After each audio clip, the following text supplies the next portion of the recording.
Em 1960, o Brasil ainda estava imerso em mudanças profundas e contrastes marcantes.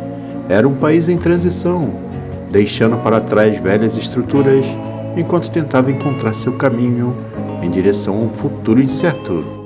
No cenário político, o país vivia o turbilhão da construção de Brasília, a nova capital, que já chegava a seu final. A visão modernista de Oscar Niemeyer e Lúcio Costa ganhava forma no Cerrado brasileiro, enquanto o presidente Juscelino Kubitschek buscava concretizar seu ambicioso plano de desenvolvimento, conhecido como 50 anos em 5. Porém, essa modernização tinha um custo muito alto, com deslocamentos forçados de comunidades inteiras e um aumento significativo da dívida pública. Na sociedade, as desigualdades eram gritantes. Enquanto uma elite desfrutava de luxos e privilégios, a maioria da população vivia na pobreza, com acesso limitado à educação, saúde e moradia digna. As áreas rurais enfrentavam problemas como a concentração de terras e a exploração dos trabalhadores, enquanto nas cidades a migração em massa para outros centros urbanos gerava favelas superlotadas e condições de vida precárias. Culturalmente, o Brasil fervilhava com movimentos de vanguarda. A bossa nova conquistava o mundo com sua melodia suave e letras poéticas, enquanto o cinema novo buscava retratar a realidade do país de forma crua e autêntica. Artistas como João Gilberto, Tom Jobim, Glauber Rocha e Nelson Rodrigues deixavam sua marca indelével na história cultural brasileira.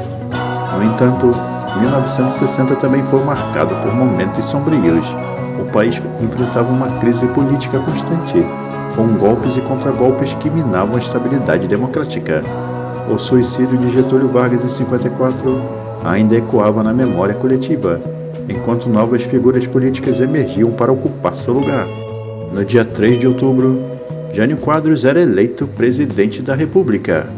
No dia 1º de janeiro, era lançado o jornal Folha de São Paulo, em substituição à Folha da Manhã. No dia 1º de maio, acontecia um incidente envolvendo um avião de espionagem norte-americano, o U-2, que estava fazendo uma espionagem para os Estados Unidos, que foi abatido pela União Soviética. O piloto do avião, Francis Gary Powers, sobreviveu à queda. No dia 18 de maio, o Real Madrid da Espanha vencia a Taça de Clubes Campeões Europeus, relativo ao ano de 59 e 60. No dia 22 de maio, ocorreu a maior tragédia da história do Chile, um terremoto com epicentro na cidade de Valdívia, com magnitude de 9,5 graus na escala Richter. O grande terremoto deixou 6.000 mortos.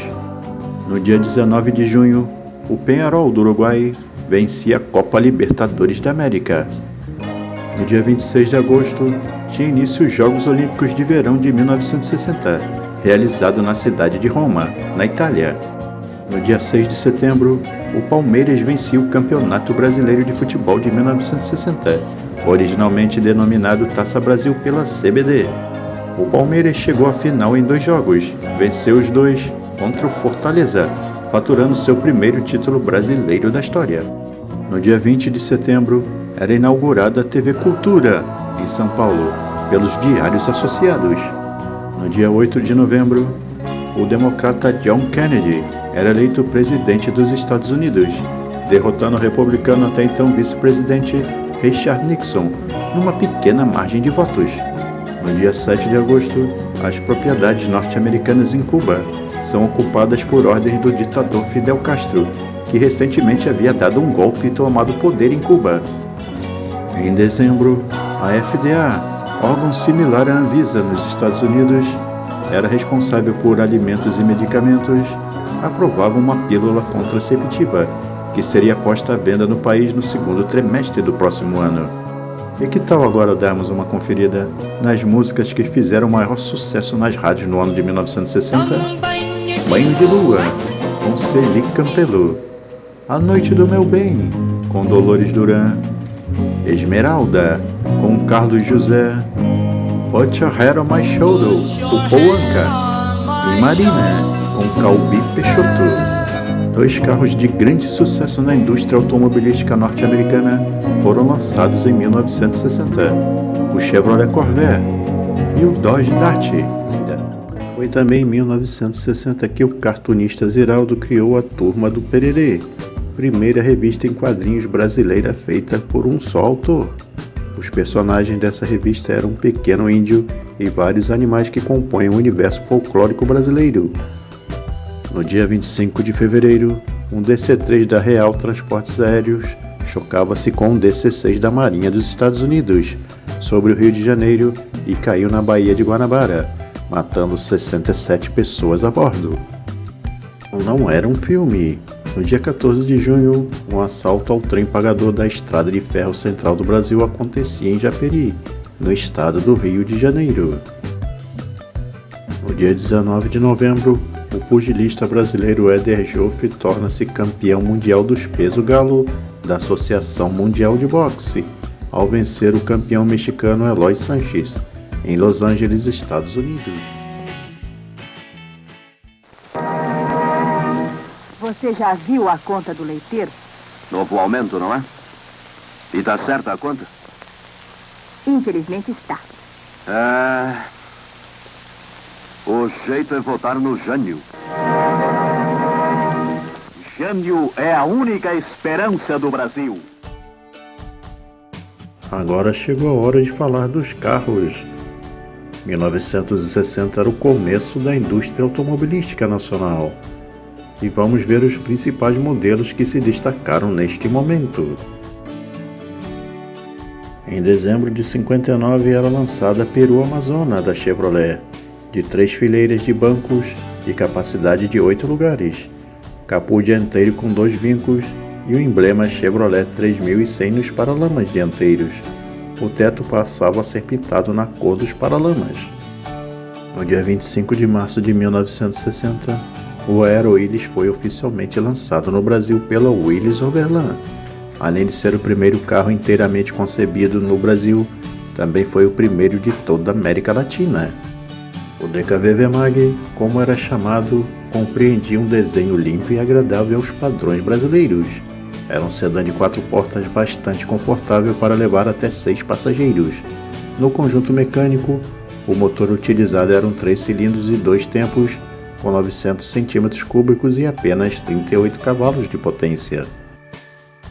O Cinca Presidência chegou em 1960, com polpa e circunstância, em um grande evento no Clube Transatlântico em São Paulo. O Presidência era uma versão mais luxuosa do Chambó, equipada com estofamento de couro, pasta para documentos no encosto do banco dianteiro, apoios de braços escamoteáveis nos bancos dianteiros e traseiros, barzinho embutido com garrafa de uísque, copos e cigarreira.